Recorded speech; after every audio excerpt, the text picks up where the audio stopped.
뭐 그때도 국회나고 그랬지만은 그건 상상도 못할 일이죠.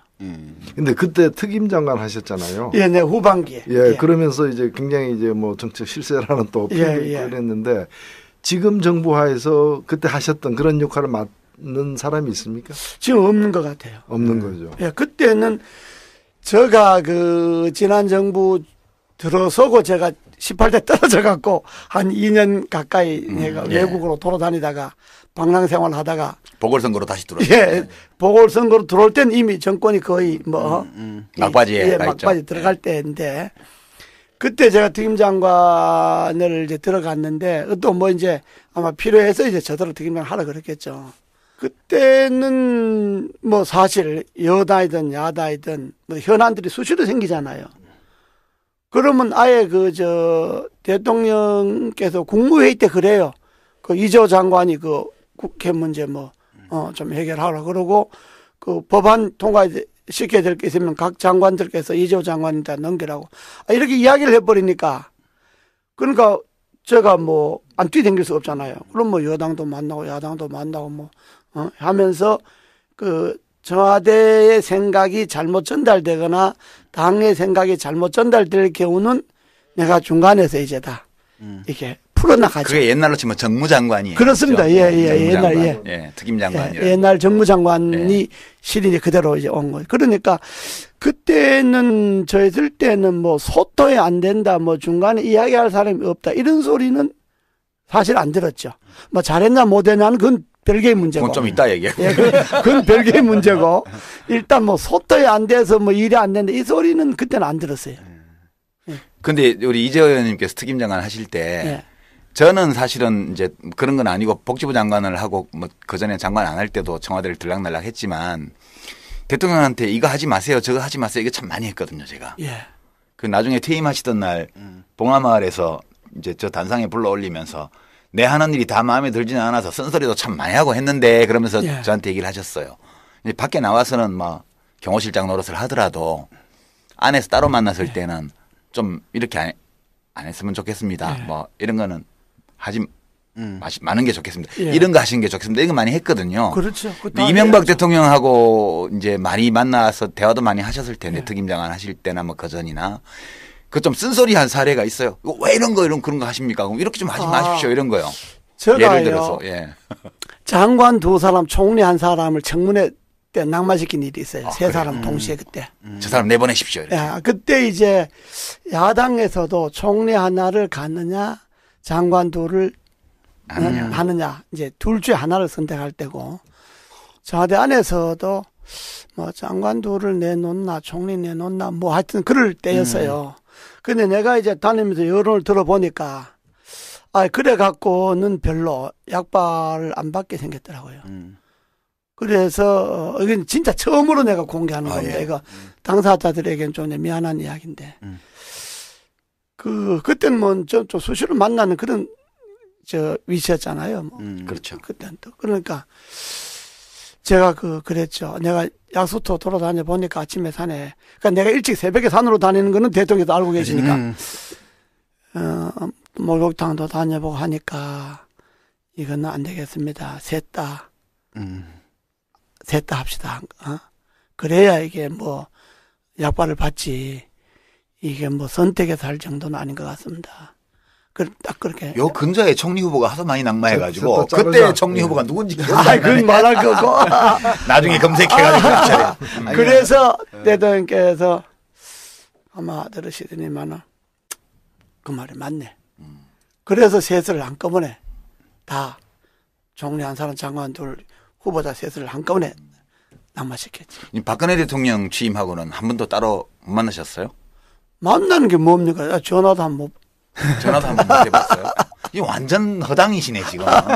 지금은 편지는 가능할 거예요. 뭐. 지금은 허당주의는 실세죠. 허당주의 실세. 근데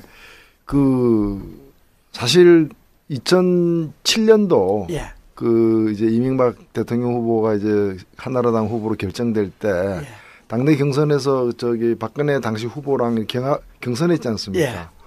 그때 이제 이명박 후보를 좀 지원하던 그 한나라당 정치인들이 또 그중에 일부는 또 맹렬한 예. 또 저격수가 돼서 이제 박근혜 당시 후보를 공격도 하고 예. 그래서 제가 볼 때 우리나라에서 박근혜 대통령에 대한 연구 예.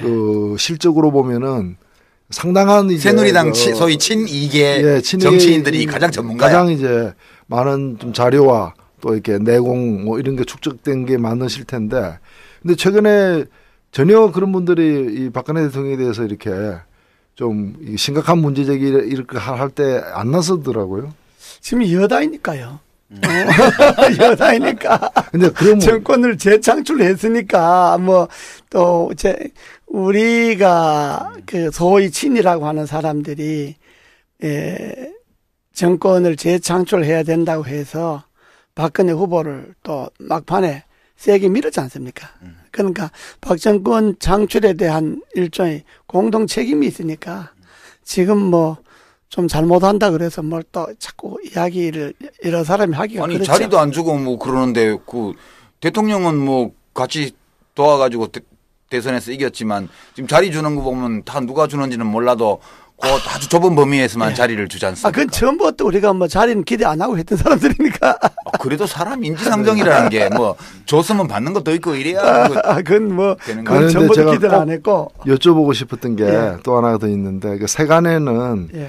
이제 박근혜 대통령이 이제 이명박 정부 어떤 재임 기간 동안 있었던 일들에 대해서 굉장히 이렇게 어찌 보면은 마크하는 보호하는 예. 예 그런 태도를 취하는 게 서로가 좀 이렇게 뭔가를 쥐고 있는 급소를 쥐고 있는 게 아닌가 그런 어떤 의혹도 있는데 서로가 뭐 급소를 쥐고 있는지 그건 모르겠는데만은 혹시 아니 뭐 예. 마크가 뭡니까 2년 내내 4대강 뒤집었는데 뭐 마크한 게 뭐지? 어이 뭘 뒤집어서 4대강은 아직 위에 바가지로 물만 떠봤지 밑에 뒤집지도 그러니까. 않았어요. 물도 뭐 2년 내내 떠서 없으면 없는 거지.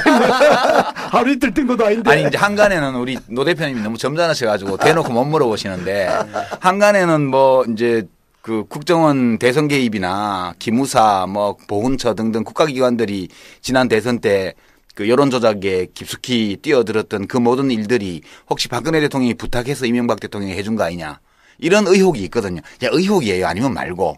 그리고 도대체 뭐 때문에 방산 비리는 이제 문제되기 시작하는데 아직도 이제 검찰 수사만 하고 있고 국정을 하지도 않고 국정조사는 국회.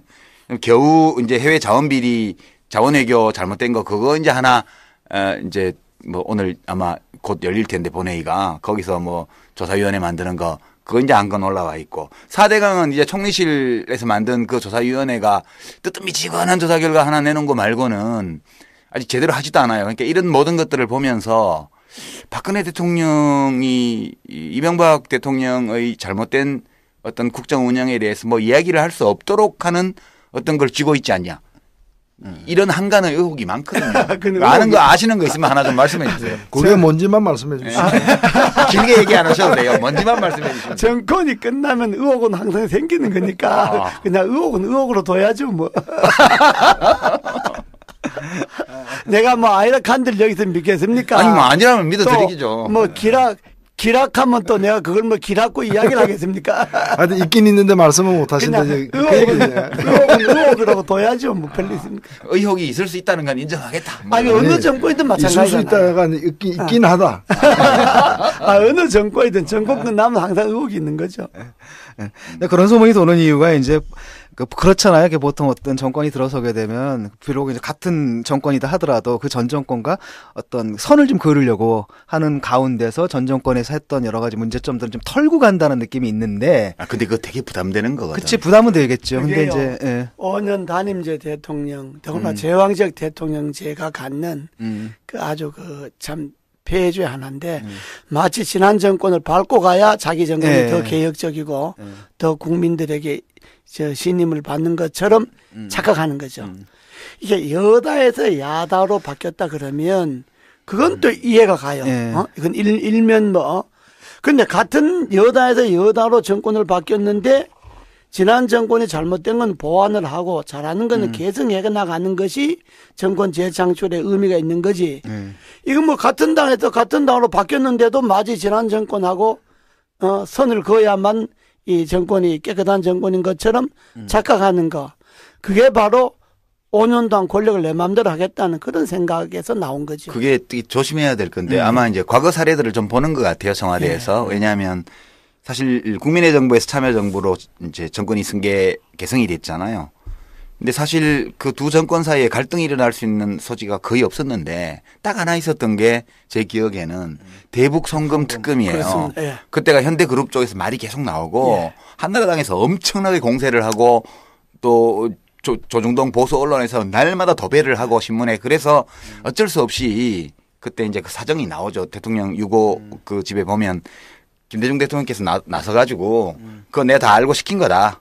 통치행위다 이렇게 하고 나왔으면 통치행위로 덮으려고 그랬는데 나는 몰랐다 이렇게 말씀을 하셨기 때문에 불가피하게 그 송금 부분만 이제 한정해서 송도한 특검이 조사를 해서 그게 이제 민주당 박지원 전 대표가 그때 구속되고 그랬던 사안입니다. 그걸로 인해서 집권 초기에 호남 지역의 민심 위반이 어마어마하게 심했거든요. 그래서 아마 그런 사례들을 볼 때 이제 박근혜 정부로서도 뭐 말은 보완이다, 뭐 개선이다 그렇게 말할 수 있지만 혹여 그렇게 비칠 수 있는 어떤 것을 하게 되면 정치적 부담이 오는 건 사실이니까 내키지는 않겠죠. 뭐 그렇지 않겠습니까? 뭐 근데 부담에 당연히 안 오겠습니까? 최근에 가장 큰 현안이 되었고 뭐 사실은 보수 언론들까지도 나서서 이 문제 있다라고 얘기했던 그 이른바 청와대 그 뭐 비선 논란과 관련된 사태인데 이 문제에 대해서 사실은 가장 많은 좀 정보와 또 이렇게 그 좀 지근거리에서 했던 그 관찰의 경험을 갖고서 문제 제기를 하고 해법을 이렇게 좀 촉구해야 될 그 새누리당 의원들이 지근거리에 있는 사람이 없대잖아요. 아니, 그동안에 보아왔던 사람들이 우리와 비교해서 그런 분들이 상대적으로. 역할을 안 하시니까 혼자 그냥 좀 말씀하시는 거잖아요. 지금도 보면. 지근거리에 있지도 않으시면서. 그러니까 원래 멀리서 더 잘 보이잖아요. 지금 예를 들면은 조홍천 이제 비서관까지 이제 구속 영장 청구한다고요. 청구하는 이 사태 이런 식으로 이제 규결되는 마무리되는 사태를 그냥 보고 넘어가야 되는지. 그거는 지금 우리 노 의원님이 정확한 지적이신데요. 여당이 이렇게 가면 안 되죠.